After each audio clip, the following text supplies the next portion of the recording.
sama seseorang. Kalau saya mengaitkan kasus yang orang awam banyak paham tentang pengaturan skor, dengan melihat buku ini, apakah kita bisa membaca seorang pemain itu diatur untuk misal memberikan peluang bagi lawan atau memberikan kesempatan kepada lawan untuk membuat satu tim kalah, itu apa bisa dilihat dari buku ini?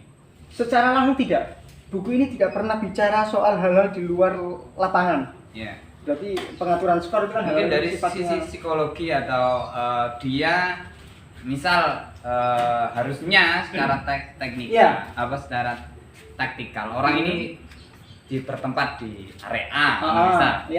Paham. Dia gagal Ya. mengeksekusi tugasnya. Ini saya mau ngomong. Secara langsung tidak ya. Karena kita tidak bisa memastikan bahwa dia itu diatur atau tidak.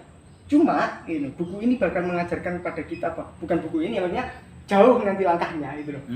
Kalau kita baca buku ini kemudian tahu bahwa sepak bola itu, teknik sepak bola itu kayak gitu loh. Penempatan uang itu kayak gitu loh. Nah, dari situ kita bisa lihat statistik. Misal ambil contoh pemain. Pemain itu biasa di posisi sayap kiri. Katakanlah kiri. Kemudian kalau dia kena bola yang model kayak gitu, dia biasanya bisa. Tapi tiba-tiba dia tidak bisa. Nah, dari situ kita bisa mengira-ngira, tidak bisa memastikan. Iya, jadi pijakan kita spekulasi. Berspekulasi. Ini ada apa? Itu lebih harusnya kan tugasnya itu di sini. Dan buku ini bakal membimbing kita untuk lebih ilmiah. Soal itu. Ada apa? Pasti orang yang nggak tahu bola kan pasti bilang, pasti itu. Ada tuduhan tanpa bukti, tanpa analisa yang jelas. Kalau bukti untuk urusan lain ya, tapi kita pakai analisa. Nah, tapi kalau kemudian kita belajar statistik, kita belajar teknik bola, kita belajar apa kemudian. Biasanya pemain itu ya kan. Kayak gini. Dengan keadaan yang seperti itu, berarti ada sesuatu yang hal yang lain gitu. Di luar itu. Itu penting banget statistik itu untuk membaca pertandingan.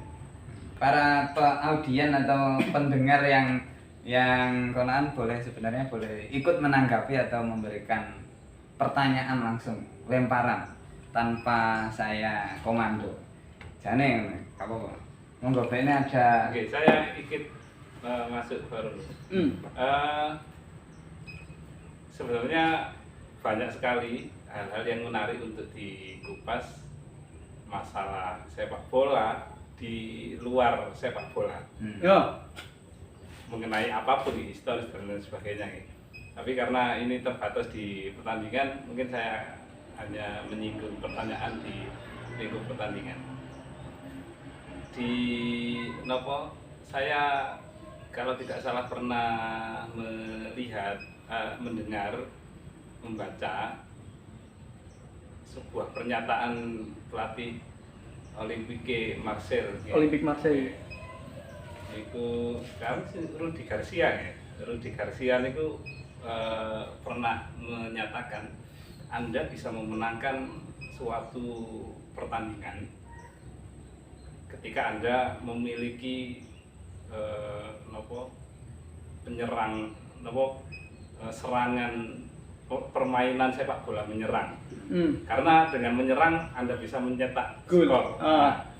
Itu pernyataan satu. Pernyataan kedua, tapi Anda memerlukan pertahanan yang baik untuk menjadikan Anda sebagai tim yang solid, juara, meraih juara. Jadi untuk meraih juara bagi Rudi Garcia, meraih juara Anda harus memiliki pertahanan yang baik.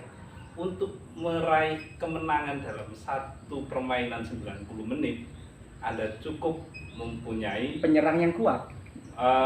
Lebih tepatnya mungkin permainan permainan sepak bola menyerang yang baik.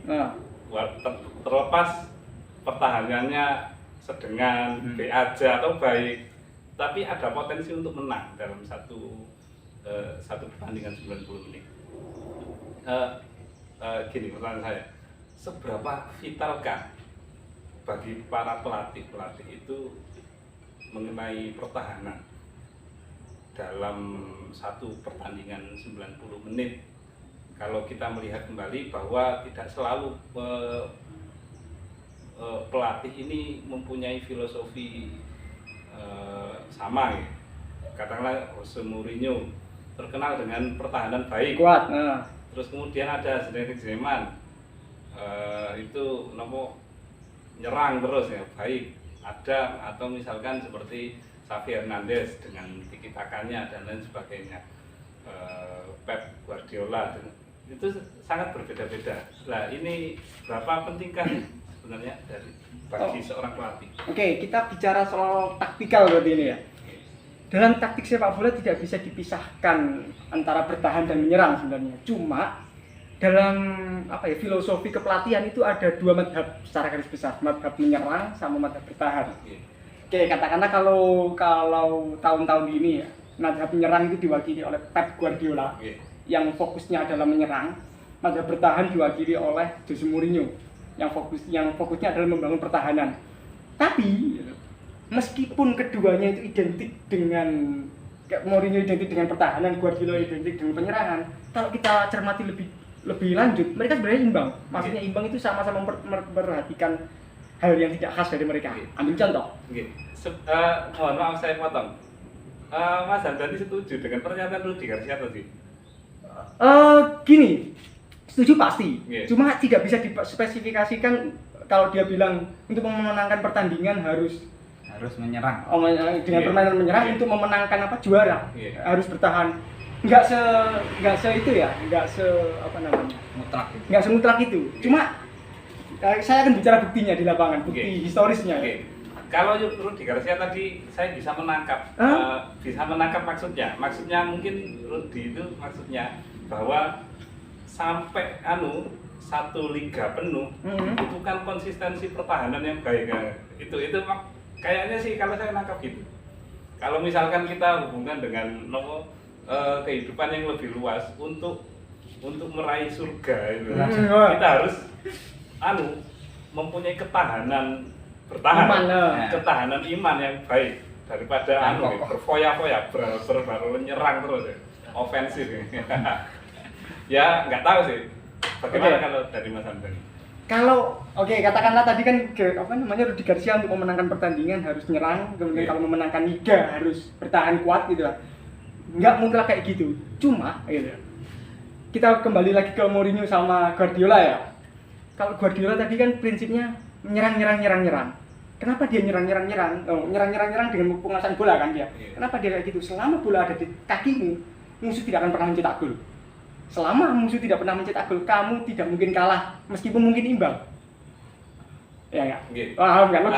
Logikanya Guardiola kayak gitu. Artinya yang menjadi primadona dari Pep ini adalah bagaimana mengendalikan bola.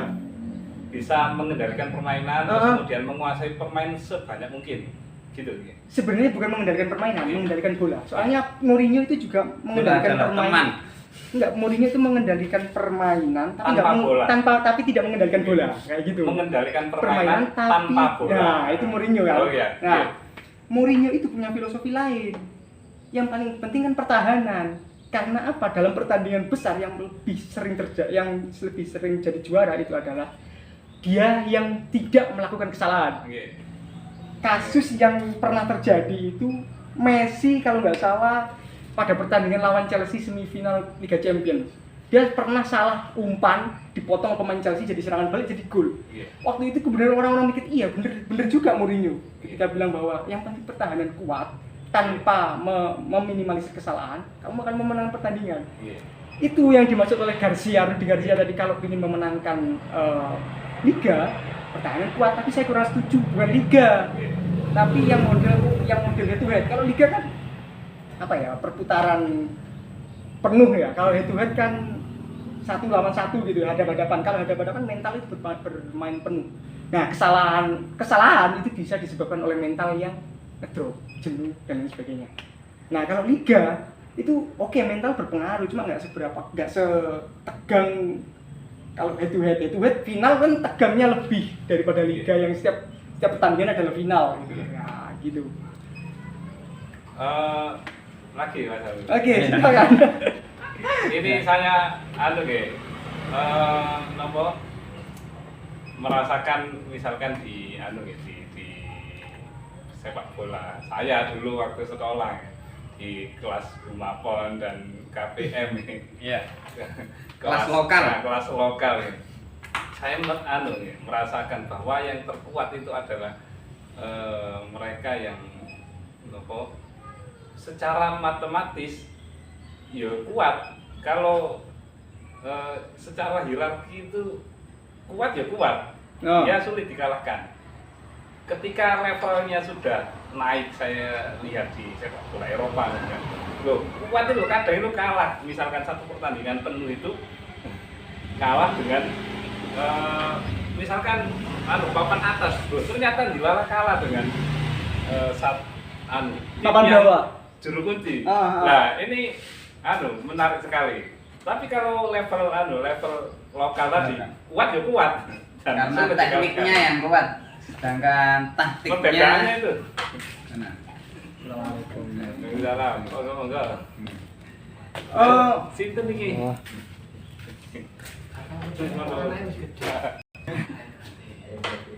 Monggo.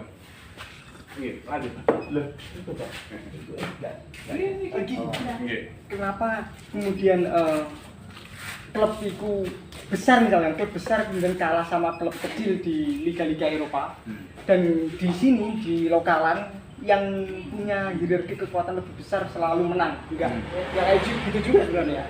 Karena kalau klub besar di Eropa itu kalah sama klub kecil mungkin karena mereka membagi banyak pertandingan.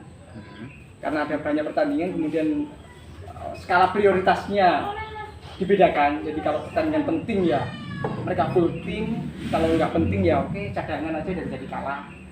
Jadi secara taktikal memang nggak skala prioritasnya nggak diprioritaskan. Tapi ternyata di luar prediksi atau apa ya? Nah kayak gitu. Nah kalau di sini karena pertandingannya sedikit jadi ya all semua, maksudnya all out semua gitu. Mungkin aja. Nah kalau ingin lihat itu Piala Dunia. Meskipun juga kadang-kadang Piala Dunia juga yang klub kecil, negara kecil juga mengalahkan negara besar, mungkin kan? Yeah. Kalau kayak gitu kan, ya sangat mungkin terjadi, cuma secara matematis dikit gitu loh. Baru-baru ini ya sekitar 1 tahun yang lalu ya, Gus Zulil Absar Abdallah bikin satu statement ya di Twitternya. Yang berisikan tentang romantisme beliau yang melihat dulu itu ada analisis atau penulis sepak bola dari kalangan santri seperti misal Gus Dur atau kalangan orang-orang Islam ya yang menganalisis bola yang dikatakan Gus Zulil itu sebegitu rileksnya, begitu asiknya dan nggak menghilangkan baju kesantriannya atau baju keislamiannya beliau dalam menganalisis. Yang jadi pertanyaan saya, selain hal-hal dasar seperti pengetahuan tentang teknik atau pengetahuan tentang strategi dan hal-hal di lapangan, hal apa saja sih yang perlu dimiliki oleh seorang penulis dan analisis sepak bola? Terutama bagi kalangan-kalangan yang tidak memiliki ketertarikan terhadap permainan sepak bola. Bukan itu, tapi tidak memiliki bekal pisau analisis yang cukup. Jadi hal apa saja selain kedua hal tadi. Sepak bola kan ada dua, lapangan sama luar lapangan. Yeah. Yang Masnya tanyakan tadi kan sesuatu sepak bola yang luar lapangan. Sifatnya kan yang luar lapangan itu. Terus bagaimana model apa yang perlu dimiliki oleh seseorang untuk analisis sepak bola? Analisis di luar lapangan. Otomatis ya kalau nggak punya kemampuan teknik taktikal sepak bola. Oke. Lalu apa modalnya? Banyak baca. Nah, salah satu buku yang bagus itu bukunya Franklin Furr soal memahami dunia lewat sepak bola. Itu mbahnya apa? Itu bicara sepak bola di luar lapangan. Jadi kayak soal sosialnya negara Islam dan sepak bola, dia bicara soal persetujuan dan sepak bola, dia bicara soal Yahudi apa namanya perseraya gerakan-gerakan dalam sepak bola dan sebagainya. Itu bagus dan besok-besok bisa kita diskusikan lagi soal begitu. Buku Apa namanya? Frankenfurt ini. Mungkin cukup sekian. Ada Iya. hal lagi yang mungkin Enggak, saya kira pembahasan kita belum tuntas dan kita dilanjut besok lagi. Ini pertemuan selanjutnya. Oke. Saya rasa saya sebagai moderator yang cukup gugup dan tidak berpengalaman ini mencoba untuk mengakhiri di mana buku ini yakni buku Inside Wing yang ditulis oleh siapa tadi Mas? Rian Teng. Ini sebenarnya bekal yang cukup penting. Bekal utama, bukan Bekal, bukan iya. cukup penting utama. Tapi kan nggak harus buku ini. Nah, Iya kan? buku ini buku satu-satunya di Indonesia, buku tentang tentang Oh. teknik sepak bola satu-satunya di Indonesia. Baik, berarti tak revisi ya. Jadi bagi orang-orang Indonesia Yang nggak paham bahasa Inggris.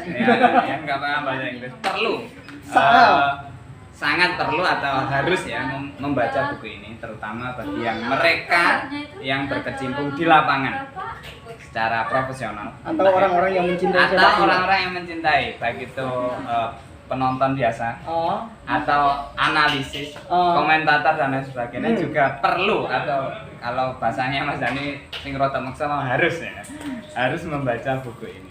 Sekian dari saya menutup repot kali ini, yakni rembukan Rodo Podcast. Akhirul kalam, assalamualaikum warahmatullahi wabarakatuh.